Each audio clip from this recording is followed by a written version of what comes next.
Já estamos de volta com o programa Saúde para você, conversando com o Dr. Bruno sobre rinite. Agora, Dr. Bruno, é muito comum em criança, qualquer idade?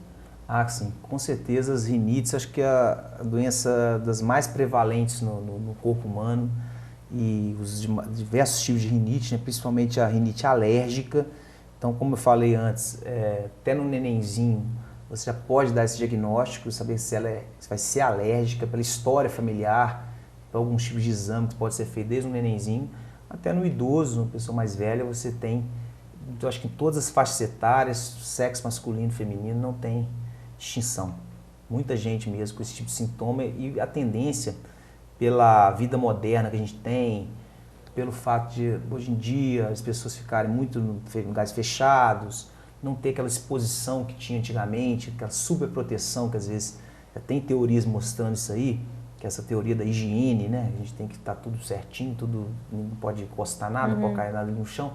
Isso aí criou uma separação, uma seleção natural de bactérias e vírus mais fortes, e a pessoa tem a tendência de piora da rinite alérgica, tem relação com alimentação também. Hoje em dia a gente se alimenta cada dia pior, não tem jeito, os alimentos estão contaminados, o solo está contaminado, é poluição, então diversos fatores você vai ter uma piora de rinite. Então essa prevalência que a gente falou de 30%, a tendência é aumentar, metade da população mundial ter rinite, até mais. Né? Uhum.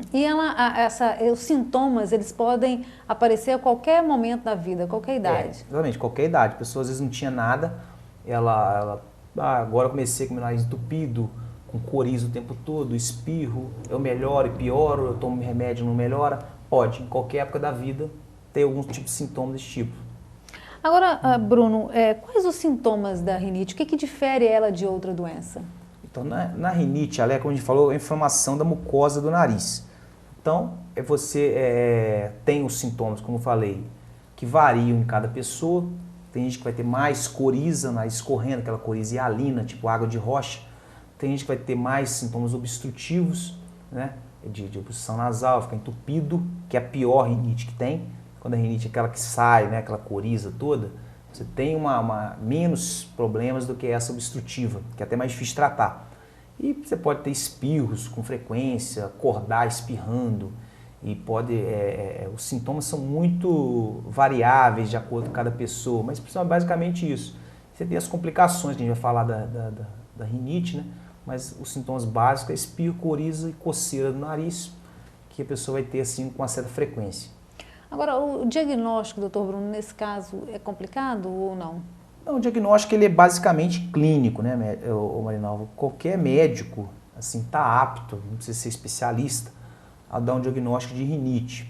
É importante diferenciar bem para o paciente qual a diferença de rinite e com a gripe. Tem gente que fala assim para mim, doutor, eu sempre estou gripando. Não existe gripe que fica se repetindo. Gripe a gente fica mais diubado, digamos assim, para o pessoal entender. Febre, dor no corpo, dor de cabeça, o sintoma é mais exagerado e é temporário também. Então, quadro gripal normal, 7 dias, ele melhora às vezes com ou sem medicamento, dependendo se for gripe mais grave, como essa gripe suína, outras coisas assim. Mas a gripe normal, que se confunde com resfriado, você tem o sintoma mais passageiro. No caso da rinite alérgica ou rinite viral, a viral é rapidinho também, mas a alérgica é um sintoma contínuo. Ele não vai ter uma cura total do problema, ele vai ter melhora grande dos sintomas com tratamento. Entendeu? Uhum. Agora, Bruno, quais as complicações então da rinite? Então a complicação mais frequente da rinite é a sinusite. Então a rinite maltratada vira sinusite. Então a pessoa pode ter dor facial, dor de cabeça, muita secreção, a secreção fica mais catarral, um catarro amarelado, esverdeado. Então a sinusite seria o principal. Tem outras complicações piores, por exemplo, como tem um canal que liga o nariz ao ouvido, você pode ter uma otite, uma infecção de ouvido, por causa do nariz, então é uma complicação da rinite. Pode ter complicação com a garganta, tem uma faringite, laringite, é o zite que a gente brinca com o paciente, né? E chegando até na pneumonia, então pode atingir o pulmão. Hoje se sabe que o nariz e o pulmão é uma mucosa, um órgão quase único, então via aérea única. Se o nariz fica ruim, o pulmão pode complicar. O pulmão está ruim, o nariz pode complicar. Então, são unidos.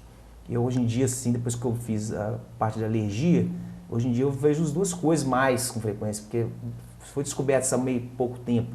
Eu vou tratar o nariz, mas deixa o pulmão para lá, o paciente não melhora, porque ele tem uma complicação no pulmão com a asma, né? Uhum. Então a asma é um tipo de alergia, a asma brônquica. A pessoa tem uma tendência familiar e tem uma complicação de uma rinite, às vezes, com a asma, que é bem complicado, entendeu? É bem mais difícil o tratamento.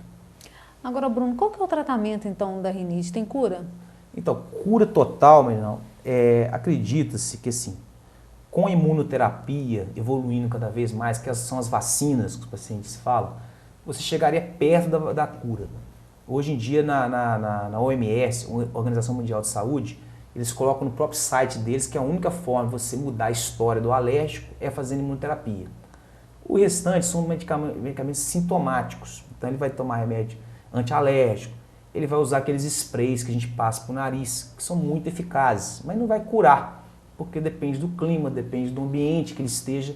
Não tem como você evitar 100% as coisas. Você tem que viver a vida, entendeu? Tem que conviver com tudo. Em casa a gente faz aquelas medidas, não usa cobertor, não põe tapete em casa, não põe cortina no seu quarto, não deixa bicho de pelúcia, entendeu? Então, assim, tem essas medidas que são orientadas ao paciente a fazer para melhorar o ambiente. Porque a causa principal na região nossa aqui, sudeste, seria o ácaro. Os ácaros são os principais no Brasil. No sul do Brasil, que é mais frio, né, tem a tendência de ter o pólen, como é na Europa e Estados Unidos. Mas o principal ainda é ácaro, até lá mesmo, tem ácaro também. Então, assim, a gente previne, você tem que ter prevenção. Então, eu sempre falo para o paciente, ó, é um tratamento que tem que ser nós dois aqui, não adianta só eu passar medicamentos, em casa tem um ambiente desfavorável para os sintomas, então você não vai melhorar, né? Vai ficar, não melhora, não melhora. Agora, questão de curar 100%, não acredito que haja uma cura, que depende disso. Você tem que ir perto da cura, seria imunoterapia. Imunoterapia. Agora, doutor Bruno, é possível prevenir, é possível evitar a rinite? Exatamente. Nessa época do ano agora, acho que as pessoas têm que se atentar.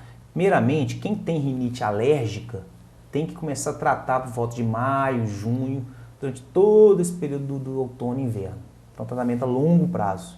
Você vai no médico uma vez e te passa medicamentos que você vai usar durante todo esse período. Então, tem medicamento para isso.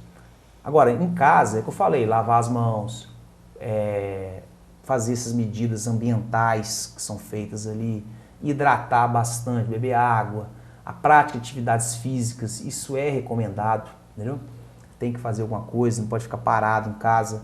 E você sempre tentar se alimentar da melhor maneira possível, entendeu? A gente tem os alimentos muito industrializados, que isso aí prejudica e debilita o seu corpo, favorecendo rinite, favorecendo essas complicações aí, entendeu? Respiratórias.